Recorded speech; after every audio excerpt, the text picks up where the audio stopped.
Pertanyaan yang keenam, Assalamualaikum warahmatullahi wabarakatuh. Waalaikumsalam warahmatullahi wabarakatuh.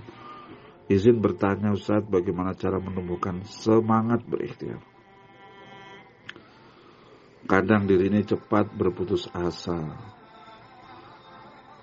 ya, sambil pasrah.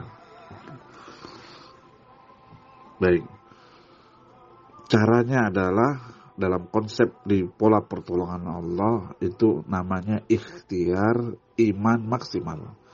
Saya ulangi lagi ya, ikhtiar iman maksimal, bukan ikhtiar maksimal. Nanti akan dibahas lebih rinci nanti di pertemuan-pertemuan berikutnya ya.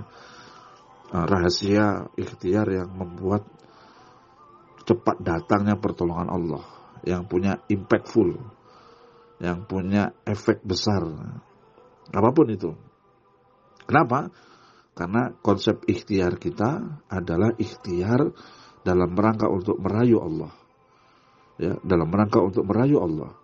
Ikhtiar yang hatinya tetap tersambung dengan Allah. Coba bayangkan kawan-kawan, orang kalau hatinya sudah tenang, orang kalau dia sudah mendapatkan ketenangan batin, bahwa dia hamba yang tidak bisa apa-apa, tapi diberikan potensi yang Allah titipkan kepadanya, dan yang bisa mencukupkan, bisa memberikan apapun itu Allah, yang memiliki semua yang kita inginkan di dunia ini Allah, yang memberikan hasil juga Allah, yang memberikan pertolongan juga Allah. Maka orang yang sudah bisa menemukan Allah ini, dia akan fokusnya ke Allah. Maka ikhtiarnya dalam rangka merayu Allah, ikhtiar dalam rangka pengen Allah nolong gitu. Bukan ikhtiar dalam rangka mengejar hasil, tidak fokus pada hasilnya, bahkan fokus kepada ikhtiarnya. Maka kuncinya orang ikhtiar itu harus hatinya sambung sama Allah, berharapnya sama Allah. Ketika dia bergerak, karena Allah bergerak, Allah perintahkan kita bergerak.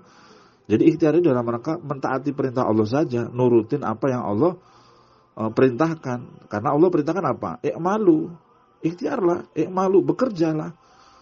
Surat At-Taubah ayat 5 insyaallah. I'malu fasarallahu amalakum. Berikhtiarlah, bekerjalah, beramallah. Nanti Allah yang akan melihat semua hasil-hasilmu. Dan yang berhak menilai hanya Allah Subhanahu wa taala. Maka coba bayangkan kawan-kawan, sebuah tradisi yang dibangun oleh Rasulullah SAW ketika orang keluar rumah. Orang keluar rumah itu kan yang diucapkan apa? Bismillahi tawakkaltu ala Allah. Itu keluar rumah. Mengucapkannya Bismillahi tawakkaltu ala Allah. Dengan namamu ya Allah, aku berserah diri. La haula wala quwwata illa billah. Jadi keberpasrahan diri itu dalam bentuk implementasinya keluar dari rumah. Kemana? Kerja, buka toko misalnya, ketemu sahabat, silaturahim, terus mau presentasi, semua itu bentuk-bentuk ikhtiar. Ikhtiar jasa dia, ikhtiar fisikal. Dan jangan lupa, ikhtiar yang dia bergerak, tapi hatinya sambung ke Allah, dalam rangka merayu Allah, biar Allah saja yang melihat kerja-kerja kita. Inilah ikhtiar yang insya Allah hasilnya powerful. Ya. Hasilnya powerful.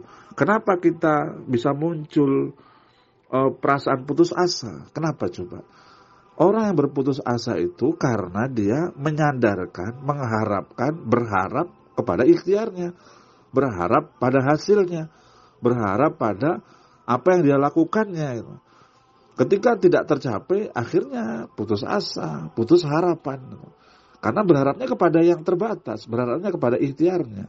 Apalagi berharapnya kepada makhluk gitu kan. Maka ketika harapan tidak terwujud, ya akhirnya putus asa. Coba kalau berharap kepada yang maha mampu, berharap kepada yang maha kaya, berharap kepada yang maha menyiapkan skenario terbaik, berharap kepada yang maha membuat takdir terindah, berharap kepada yang bisa segalanya. Innallaha ala kulli syai'in qadir. Kalau berharap kepada Allah tidak akan pernah khawatir, tidak akan pernah ada putus asa, karena berharapnya kepada Allah. Putus asa itu ketika kita tidak berharap kepada Allah. Putus asa itu ketika kita sudah mulai kehilangan rasa sama Allah. Putus asa itu ketika kita sudah putus rasa, putus rasa sama Allah, putus pengharapan sama Allah. Ketika mulai putus rasa, maka bersiap-siaplah untuk putus asa. Maka orang yang pasrah itu dia tetap bergerak. Nah, tawakkal 'ala Allah, sebagaimana doa kita keluar rumah, bukan doa masuk rumah kan? Doa keluar rumah. Bismillahi tawakkaltu 'ala Allah. La haula wala quwata illa billah. Kalau dalam konsep di BPA, ya Allah temani hamba, ya Allah setiap langkahku ini, dan hamba tidak bisa apa-apa, ya Allah.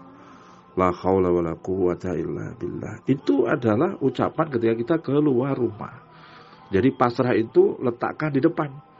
Berpasrah diri itu di saat kita mau melangkah, bukan setelah ikhtiar segala ikhtiar baru kita pasrah. Libatin Allah sejak awal kita berikhtiar. Insya Allah ketika kita bergerak, biarlah Allah yang akan mengatur segalanya. Tugas kita adalah bergerak, hasilnya Allah yang menentukan. Ikhtiar, baik ikhtiar fisik, ikhtiar lisan, ikhtiar hati. Jadi ada ikhtiar itu, ada ikhtiar hati juga. Sabar merupakan ikhtiar hati, ya kan? Ikhlas merupakan ikhtiar hati, amalul qalbi. Dan orang yang sabar, orang ikhlas itu tetap bergerak, bukan berdiam diri, pasrah dengan keadaan. Tidak boleh pasrah dengan keadaan, tapi bolehnya adalah pasrah kepada Allah, bukan pasrah kepada keadaan, bukan pasrah kepada hasil, tapi pasrah kepada Allah Subhanahu wa ta'ala. Wallahu a'lam bishawab.